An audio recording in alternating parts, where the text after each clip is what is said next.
Members of Parliament sitting on the Committee of Physical Infrastructure visited Uganda Airlines in a bid to fully appreciate the national carrier's operations.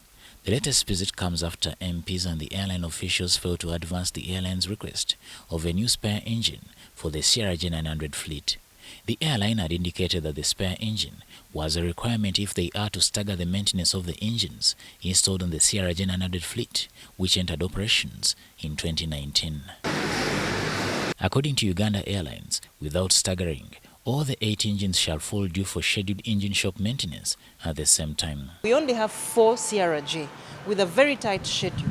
So if you have one, and Entebbe Airport is rife with birds, so takeoff and landing, you never know what you strike in terms of birds. So they thought it wise at the time. My colleagues agreed that this was an important thing to have to protect the operation, but we want to avoid having to get to that point. The airline CEO, Jennifer Bamturaki, believes that the interaction they had with members of Parliament will in a way inform their decisions going forward. The committee did mention, the chairman, that at the time they did not quite understand why we were asking for such an expensive item, and yet we had new aircraft.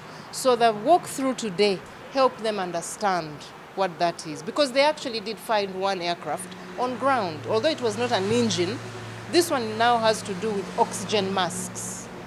The committee chairperson reveals that the visit was timely as members were able to deeply understand the airline's operations. He also intimated that they are to advocate for full funding and support towards the airline.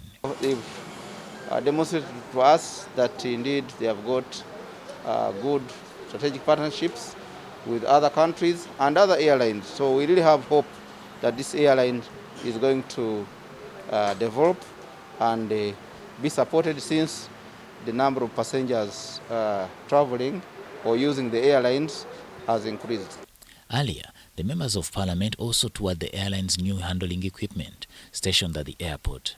Uganda Airlines is currently awaiting certification from the regulator Uganda Civil Aviation Authority for self-handling to kick off. Samuel Sennono, UBC News.